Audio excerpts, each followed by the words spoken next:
Om Sairam, Sri Sairam, Jai Jai Sairam. Chapter 18 and 19. Part 2. In this chapter, we'll see about Mrs. Deshmukh encouraging good thoughts to fruition, variety in Upadesh, teachings regarding slander and remuneration for labor. Mrs. Radhabai Deshmukh. There was an old woman by name Radhabai. She was the mother of one Kashaba Deshmukh.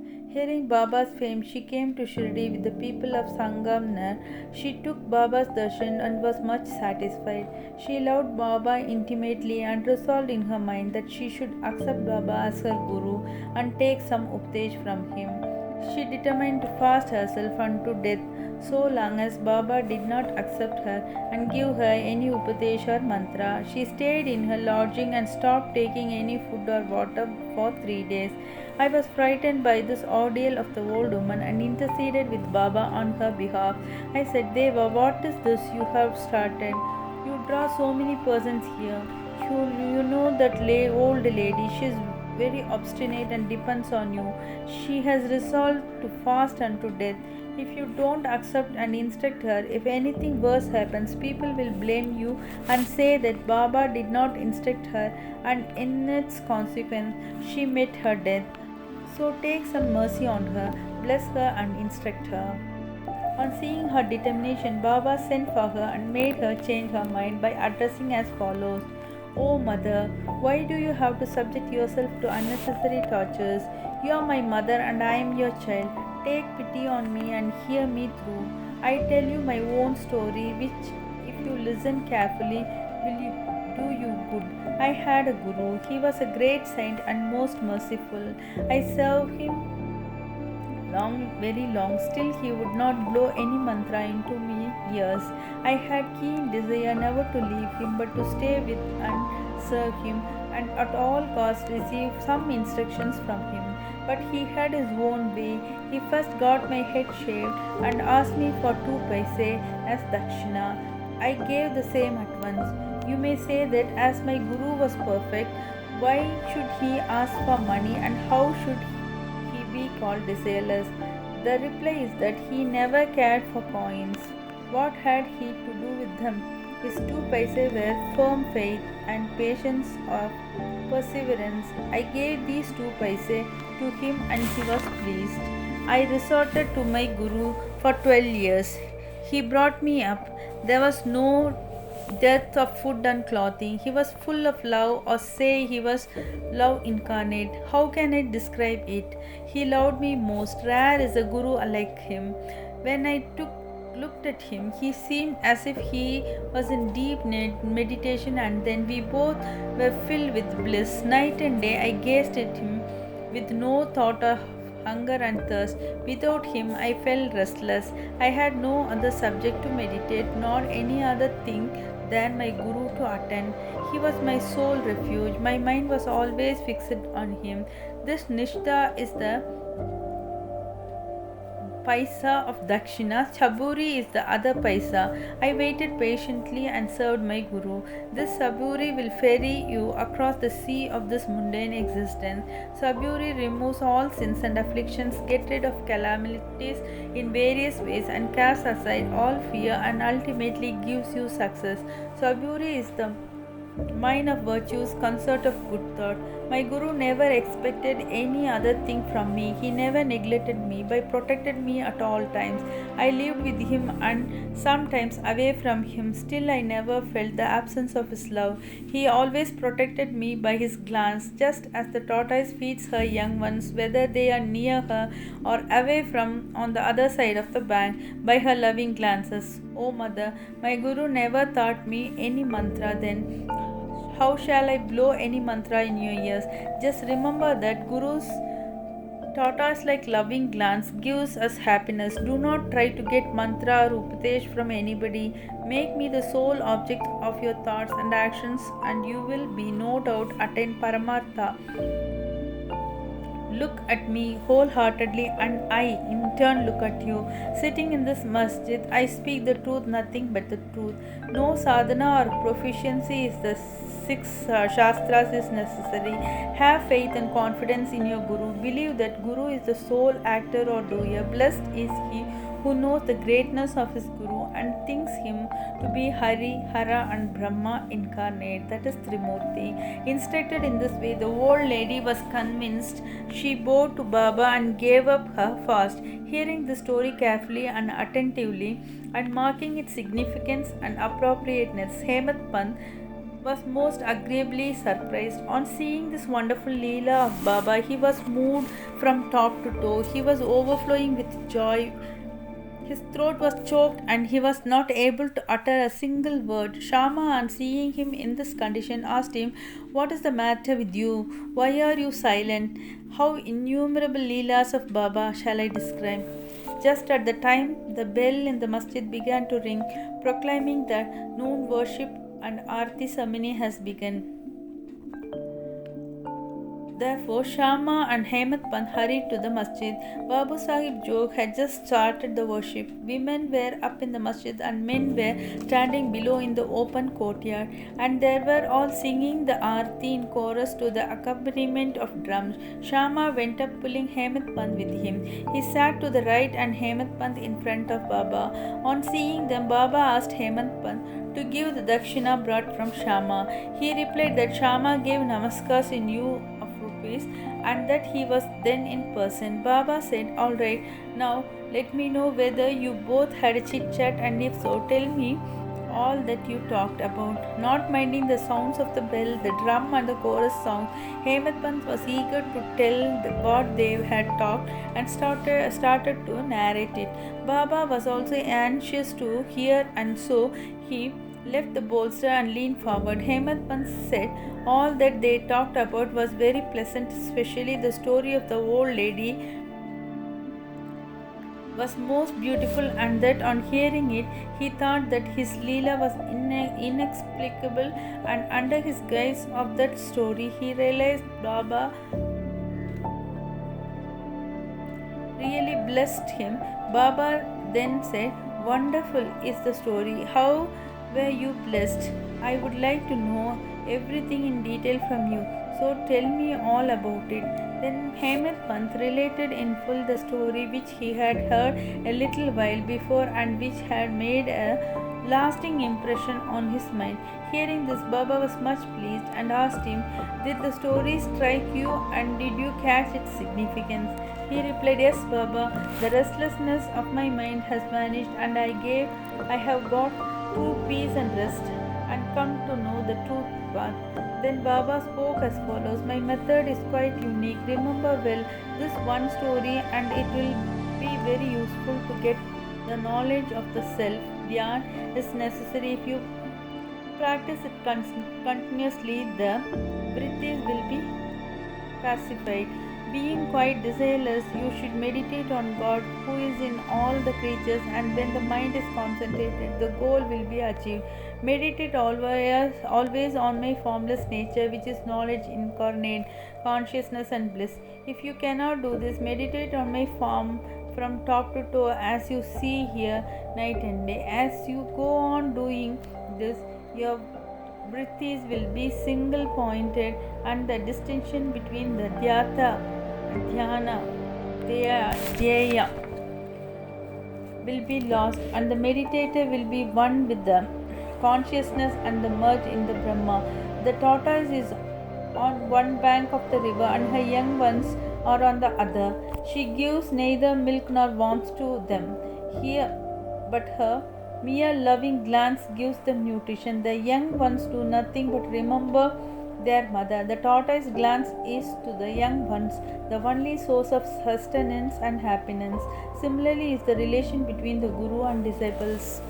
When Baba uttered these words, the chorus of the Aarti songs was over, and all cried out loudly in unison, "Victory to us, Sadguru Sai Maharaj, who is pure consciousness, knowledge and bliss." Dear readers, let us imagine that we are at this time standing amongst the crowd in the masjid, and let us join them in this Jai Jai Kar. After the Aarti ceremony was over, Prasad was distributed. Babu Sahib Jog came forward as usual and after saluting Baba gave into his palm a handful of sugar candy. Baba pushed all this into the hands of Hemant Pant and said to him, "If you take the story to heart and remember it well, your state will be sweet as sugar candy. All your desires will be fulfilled and you will be happy." Hemant Pant bowed down to Baba and implored, "Do favor me like this, bless and protect me always." Baba replied, "Hear the story, meditate on it and assimilate its spirit. Then you will always remember and meditate on the Lord who will manifest himself to you." Dear readers, Hemant Pant got prasad of sugar candy and we now get the prasad of sugar candy of nectar of the story. Let us drink it to our heart's content, meditate on it and assimilate it and be strong and happy by Baba's grace. Amen. Towards the end of the 19th chapter, Hemant Pant has dealt with some other matters which are given below. Baba's advice regarding our behavior. The following words of Baba are of general welfare and invaluable. If they are kept in mind and acted upon, they will always do you good. Unless there is some relationship or connection, nobody goes anywhere. If any men or creatures come to you, do not discourteously drive them away, but receive them well and treat them with due respect. Sri Hari will be certainly pleased if you give water to the thirsty, bread to the hungry, clothes to the naked, and your veranda to strangers for resting. If anybody wants any money from you and you are not inclined to give, do not give, but do not bark at him like a dog. Let anybody speak hundreds of things against you. Do not reason by giving any bitter reply. If you tolerate such things, you will certainly be happy. Let the world go topsy-turvy. You remain where you are. Standing in your own place, look on calmly at the show all of the things passing before you. Demolish the wall of difference and separates you from me, and then the road for your meeting will be clear and open. The sense of differentiation as I and thou is the barrier that keeps away the disciples from his master, and unless that is destroyed, the state of union or atonement is not possible. Allah Malik, that is God, is the sole proprietor. Nobody else is our protector. His method of work is extraordinary, invaluable and inscrutable. His will be done and he will show us the way that satisfy our heart's desires. It is on account of Rinanupan that we have come together. Let us love and serve each other and be happy. He who attains the supreme goal of life is immortal and happy. All others merely exist, that is, live so long as they breathe. Encouraging good thoughts of fruition. It is interesting to note how Sai Baba encouraged good thoughts. You have to surrender yourself completely to him with love and devotion, and then you will see how he helps throughout. Some saints had said that when you get a good thought immediately after awakening from sleep, and if you develop the same afterwards during the day, your intellect will be unfolded and your mind will attain calmness. Hemant Pant wanted to try this. On one Wednesday night, before going to bed, he thought, tomorrow is Thursday, an auspicious day, and the place, namely Shirdi, is so holy, so let me pass the whole day in remembering and celebrating Ram Nam. And then he slept off. Next morning when he got up, he remembered without any effort the name of Ram and was much pleased. He then, after finishing his morning duties, went to see Baba with flowers. When he left Dikshit Vada and was passing to Bhuti Vada, he heard a beautiful song that was being sung nicely by one Aurangabad in the masjid before Baba. The song was Guru Kripanjan Payo Mere Bhai etc. by Eknath, in which he said that he got collyrium in the form of his Guru's grace, which opened his vision and made him see Ram in and out, in sleep, dream and waking state and everywhere. There were so many songs, but why was this song particularly chosen by Aurangabadkar, a devotee of Baba. Is this not a curious coincidence arranged by Baba to amplify the determination of Hemant Pant to sing unceasingly Ram Nam during the day? All saints agree the lay stress upon the efficacy of uttering Ram's name in fully fulfilling the ambitions of the Bhaksas and in protecting and saving them from all calamities. Variety in Updesh, slanderer condemned. Sai Baba required no special place nor any special time for giving instructions. Whenever any occasion demanded, he gave them freely. Once it so happened that a Bhakta of Baba reviled someone behind his back before other people. On leaving aside merits, he dwelt on the faults of his mother and spoke so sarcastically that the hearers were disgusted.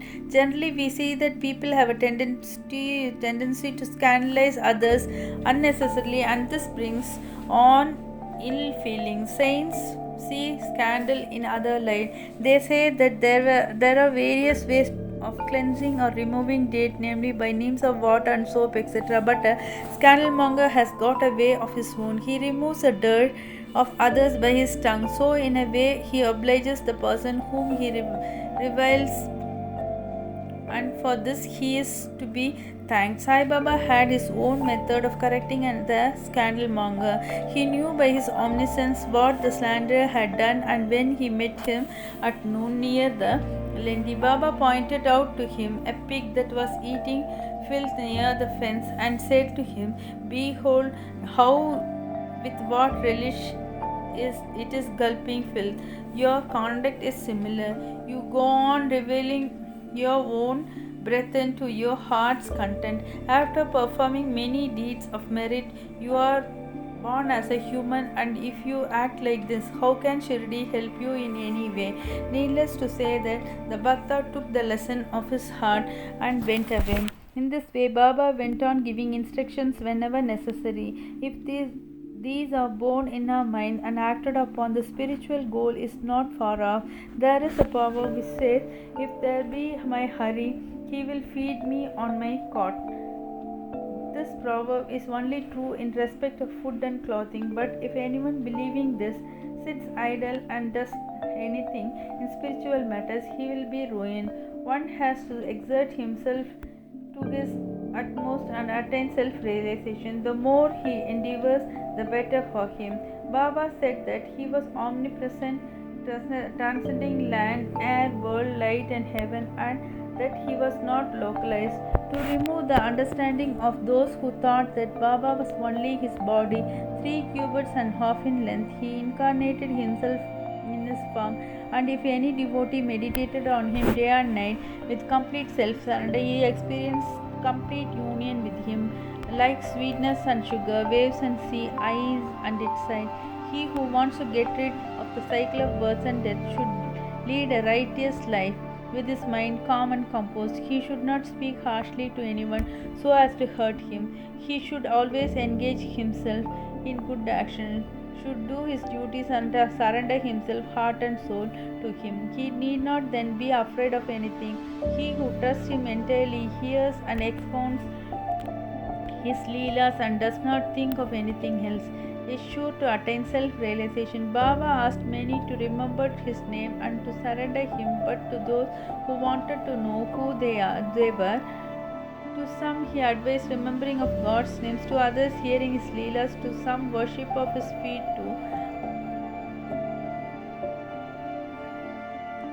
to others reading and studying Andhyatma Ramayan, Dhyaneshwari, and other sacred scriptures. Some he had made to sit near his feet, some he sent to Kandamba's temple, and some he advised the repetition of the 1,000 names of Vishnu, and some the study of Chandogya Upanishad and Gita. There was neither any limit nor any restriction of his instructions. He gave in persons or by visions and dreams. To someone addicted to drink, he appeared in his dream, sat on his chest, pressed it, and left him after he gave a promise not to touch liquor anymore. To some he explains some mantras like Guru Brahma in dreams.